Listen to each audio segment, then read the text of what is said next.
Today on NewsWatch, preventing terrorism. See how Homeland Security officials are working to stop Islamic terrorists online. Plus, religious liberty at stake. Why the South Carolina primary is becoming a new battleground in the fight to defend our freedoms. And hitting the reset button on your relationship. We'll show you some of the keys to keeping a happy and healthy marriage.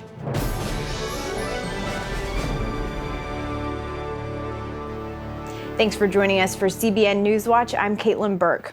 New steps to protect national security from the digital dangers posed by terrorists. The Secretary of Homeland Security says the move is in response to growing concerns about terrorists being radicalized online. Charlene Aaron has the story. The Department of Homeland Security is stepping up its efforts to stop terrorism at airports, ports, and on social media. Thursday, in his annual address, Homeland Security Secretary Jay Johnson promised to push an aggressive agenda in fighting terrorism. He pointed to the need to fight a new breed of terrorism and attacks that are harder to detect than traditional large-scale ones. He says such attacks require a new type of response. We have moved from a world of terrorist-directed attacks to a world that includes the threat of terrorist-inspired attacks, in which the terrorist may have never come face to face with a single member of a terrorist organization, lives among us in the homeland, and self-radicalizes, inspired by something on the internet. The department is also amping up social media screening of travelers and immigrants entering the U.S. in an effort to protect the country. We are expanding the department's use of social media for various purposes. Today, social media is used for over 33 different operational and investigative purposes within DHS. Homeland Security will share the intelligence they gather with the FBI to fight extremists. Meanwhile, a U.S. Senate committee has approved a bipartisan bill that would require the Obama administration to prepare a comprehensive strategy to fight terrorists' use of social media. A similar measure passed in the House in December. Charlene Aaron, CBN News. U.S. and Russian diplomats have agreed to continue to work to bring an end to Syria's civil war.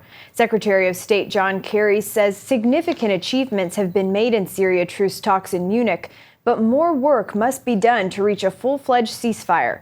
Kerry says diplomats have agreed to accelerate and expand the delivery of humanitarian aid to besieged areas. Presidential candidates Ted Cruz and Ben Carson took the stage Thursday night at the Carolina Values Summit. The event focused on many of the issues facing urban cities in America. CBN's David Brody moderated that event. Cruz focused much of his remarks on the threat to religious liberty and family values such as life and marriage. He also says changes need to be made to nonviolent sentencing guidelines. Dr. Carson relayed his story of making it out of his rough childhood, and he said Democrat policies are hurting the African-American community. The progressives have tried to convince the African-American community that they cannot get by without them. And they've really created a culture of dependency. And it's really quite sad. We need to invest much more time in early development. We need to be looking at government programs that encourage families, because family, a complete family, is the best defense against poverty. The summit was sponsored by the Reconciled Church Movement and the North Carolina Values Coalition. They believe the Christian faith must play a central role in helping urban America strike the balance between righteousness and justice. GOP presidential candidate Ted Cruz tells CBN News Christian believers need to stand up and vote their biblical values rather than letting non-believers select America's future leaders. Our CBN cameras were allowed exclusive access inside a private meeting between Cruz and South Carolina pastors. Cruz will need a big turnout from evangelical voters to win in next Saturday's primary there. After his meeting, Cruz spoke to CBN's David Brody about the topic. For far too long, Christians have been staying home, have been ceding the public square to non-believers. And when we look at the state of the country, when our heart weeps at what's happening to the country, and we wonder why is it that the federal government is waging war on life, is waging war on marriage, is waging war on religious liberty, is it any wonder when 54 million evangelical Christians stayed home in 2012 did not vote. If we allow our leaders to be selected by non-believers, we shouldn't be surprised when our leaders don't share our values. And so what I'm working to do more than anything else is energize and empower the grassroots and do everything we can to encourage Christians to stand up and vote biblical values. Check out David's blog, The Brody File, for more clips from that interview with Ted Cruz. A coalition of evangelicals and Catholics in South Carolina are pressing the presidential candidates to support a religious liberty bill that would protect Christians. Backers say the First Amendment Defense Act would prevent the federal government from taking away the tax-exempt status of Christian schools and charities that believe in biblical marriage. It would also protect government workers who hold traditional views. It basically says the federal government may not discriminate against you in any way, deprive you of equal access to any federal government benefit because you believe that marriage is the union of one man and one woman, or that sex is properly restricted to marriages so conceived. The South Carolina Coalition for the First Amendment says Marco Rubio, Ted Cruz, and Ben Carson have already signed on to support the act. It says that Jeb Bush and Donald Trump have expressed support. Pope Francis is making his third visit to the Americas. This time, he's in Mexico, the world's second most populous Catholic nation. A growing number of Mexicans are leaving the Catholic faith, and the Pope is hoping to use his visit to convince them to stay faithful to the Church. Javier Bolanos has the story from Mexico City. Pope Francis visits a country that has been a stronghold of Catholicism for centuries. As of 2010, Mexico's Catholic population was the second largest in the world after Brazil. Most Mexicans embrace Catholicism. The faith is part of their family heritage. It's deeply rooted in the country's culture and history. Here at the Basilica of Guadalupe, millions of Catholic Mexicans gather every year to pay homage to the Lady of Guadalupe, the country's patron saint. But the number of Catholics here in Mexico is on decline. Many Catholics, like Sara, have left the faith. She was born into a Catholic family. By 17, she had already fulfilled all the required religious rites. But soon she realized she wasn't getting closer to God. At 17 years old, I still had an emptiness in my heart. I had no desire to live. For me, it was better to die than to live. A friend of my mother told me, "I'm taking you to this place." She never mentioned church, but she brought me to church. That day, the pastor was preaching, and he said a word that touched my heart. Thousands of Mexicans, like Sara, are embracing evangelical Christianity. In 1970, 96% of Mexicans claimed to be Catholic. Today, that figure stands at less than 85%. One reason for the decline? Evangelical leaders are spiritually closer to their flock. Surveys have found an average of one Catholic priest for every 6,000 Catholics in Mexico, compared to one evangelical pastor for every 200 followers. Other reasons Mexicans have left Catholicism include evangelical outreach and the tarnished image of the Catholic Church. We must recognize that certain scandals have caused many to be disappointed by the Church and to seek a different spirituality. The work of the Evangelical Christian Church in evangelism has been successful in past few decades. Many have come to hear a different message that brings peace, harmony, blessing, and salvation to human beings. With a record number of people here now embracing evangelical Christianity, Pope Francis is hoping his visit will re-energize his flock and keep Mexicans faithful to the Catholic Church. Javier Bolaños, CBN News, Mexico City. The Chinese government has given a New Year's gift to a Chinese pastor and his family. Pastor Huang Yizi has been freed after spending 5 months in a government black jail. Last September, he was arrested and imprisoned on a charge of endangering national security. Pastor Huang leads Feng Wu Church in China's Chuajiang province. That's where government officials have torn down crosses from more than 1,700 churches. Huang previously spent 1 year in prison for leading a prayer vigil protest against the cross removals. China Aid's Bob Fu says Pastor Huang appeared thin and pale after spending 5 months in a black jail. A black jail has no legal status in China and is a secret facility where torture is common. Turkish archaeologists have found a 5th century underground church with artwork showing scenes of Jesus rising into the sky. A Turkish news agency reports the church was discovered as archaeologists are excavating the world's largest known underground city. The 5,000-year-old city includes 3.5 miles of tunnels and escape galleries. It's believed that early Christians used the city to hide from persecution after the crucifixion of Jesus Christ. 5 other churches have previously been discovered in that city. Archaeologists say they hope to discover even more original paintings.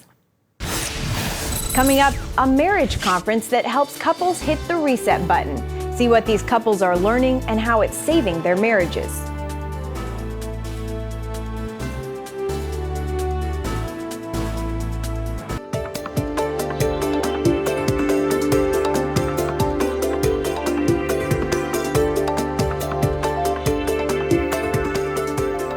Communication, finances, and sex. Getting all of these right are very important to keeping a marriage happy and healthy. And they're key parts of what one church in New Jersey is doing with an annual retreat called Elevate Your Marriage. Paul Strand brings us that story. Recently, some 900 people packed into Christ Church in Rockaway Township to get their marriages patched up, buffed up, or built up. Christ Church's founder says they offer this Elevate Your Marriage retreat once a year because couples have it tough these days. They go through a lot of stress because they lack encouragement. And so we come alongside of them as like an older brother, and my wife as an older sister. And we just put our arms around them, so to speak, and encourage them to keep living and building into one another by loving each other. We're trying to give people tools so they say that, you know what, we don't have to get divorced. If we could just grow and become emotionally connected, spiritually connected, and sexually connected, we can make this thing work. I use this as a platform to sort of reset our marriage and our relationship. This is why we have this facility. It's not so we can just have services. It's so that we can see people's lives transformed. Top counselor Doug Weiss says it helps to remember who's in the marriage with you. Marriage is not between a man and woman. It has never been. It's between God, a man, and a woman. God created marriage. But people can forget that, and then woes overwhelm. And we get to the place where we don't think things can get any better. When you see a marriage end in divorce, you're going to find usually one of these 3 marriage killers was involved: communication, finances, or sex. So they made sure they had someone here who could deal with each one of these crucial areas. The money coach, Lynette Calfani-Cox, came to talk finances. About 70% of couples who break up cite fiscal reasons as at least one big factor in the breakup. She told attendees they each have a money personality, and God seems to like pairing up opposites. So adapt. It's actually pretty common for a saver, for example, to be paired up with a spender. And you have to understand each other and how to navigate the tough financial issues that you're inevitably going to face. As for sex, Dr. Weiss, a leading authority on sex addiction, was there to tell men how a husband's porn could damage his wife. A spouse of a sex addict can have depression, lower self-esteem, and weight gain, which for women are the major symptoms of living with a sexual addict. But he was also guiding couples toward right attitudes in a marriage, which come when you learn what your marriage really is and who the third member is. The last creation in Scripture was marriage. It was a trinity on earth as it is in heaven. God was creating a 3-faced being that loves and serves one another that reflects heaven. This talks a lot of things about marriage and what it really means. It's the foundation of the world. And Weiss brought couples an attitude adjustment about where God fits into their marriage. He's father of your spouse. This is a gift to me, and I'm responsible for this gift. And I am God's son-in-law. So how I treat her impacts the way he relates to me. So couples should work hard because it's for God as well as their spouse. They should see that marriage is a blessing, but it also requires work on both parties. Be all in, emotionally, physically, financially, every aspect you can possibly think of. Be totally committed. That if you commit to the fact that divorce is not an option, it changes your perspective. It changes how you work out your issues. They talk about loser levels of committing. The second type of commitment is the renter mentality. No one ever washes a rental car because it's not their car. But when you own the car, you take care of it. Likewise, we must own our marriage and take care of it. The folks here at Christ Church are quick to point out one seminar isn't going to save your marriage. You need to do the work. So pray together, confess, forgive. If not, your heart's always going to be hardened, and you can't continue to have, successful marriage with a hardened heart. Deal with the nitty-gritty subjects: money, sex, child rearing. All the most difficult subjects are the ones you have to communicate about the most. Hopefully we're breathing hope into these couples and then breathing hope into their families, and then there's a trickle effect all the way across our region. Paul Strand, CBN News, reporting from Rockaway Township, New Jersey. Keys to a Valentine's victory, why it's not just about one day.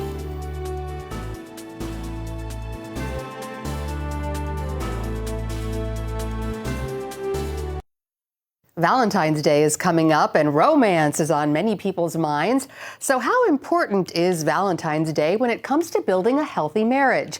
Joining us now with more on this is Dr. Jesse Gill, a clinical psychologist who specializes in marriage therapy, and he's also the author of the new book, Face to Face, 7 Keys to a Secure Marriage.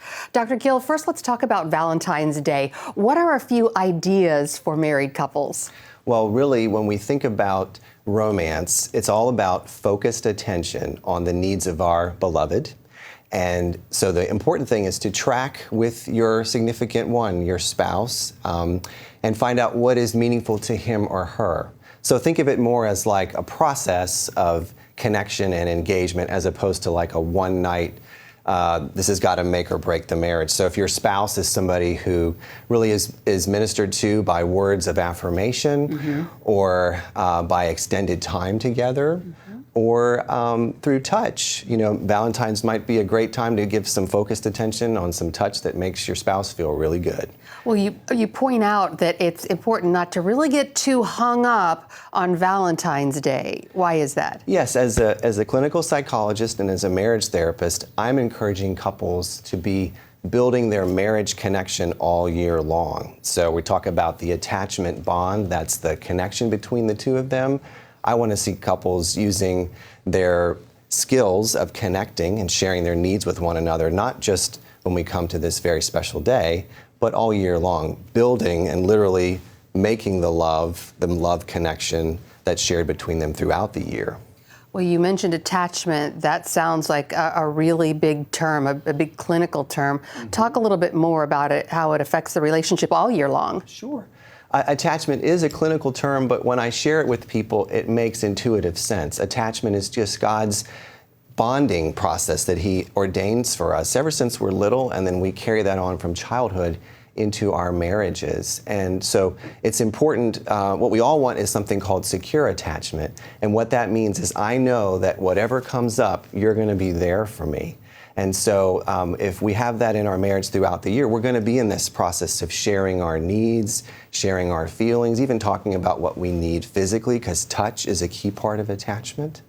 And that's God's design for us to enrich our marriage. On the negative side, when we are disconnected from our emotional bond with our spouse, that whole rest of the year of marriage can be very tough. People can get caught in some pretty painful cycles where one is feeling abandoned, the other person's feeling kind of shut down or criticized, and they're just missing each other instead of lining up face to face like I talk about in my book. And that could really snowball too. And really Valentine's Day is a very painful day for many married couples, and they dread it because of the conflict and the hurt, and they don't want to celebrate. What's your advice for couples in conflict? How should they handle Valentine's Day? Yeah, so for those folks, I mean, I'm still encouraging all married couples to use this as a point of focused attention on your marriage. But if your marriage is in a state of loneliness and disarray and disconnection, maybe this is a point, take some of the pressure off. Like, this night doesn't have to be the thing that fixes everything. Let's be honest about our grieving, but maybe let's take some steps to start to work on the marriage. They could, pick up a great book like Face to Face, 7 Keys to a Secure Marriage, and start that patient, intentional process of investing and learning new things. Some couples, it's a little bit further along than what a marriage book can offer, and so I just encourage those folks, talk to your pastor. Your pastor may, him or herself, have some resources available, but also they typically know some good Christian counselors or Christian psychologists in their referral network who could come alongside you. So if you're hurting, I would say take this as an opportunity to start to bring some healing and some restoration. Fantastic advice. Once again, the book is called Face to Face, 7 Keys to a Secure Marriage. Dr. Jesse Gill, thanks so much for being with us. Thanks, Lori.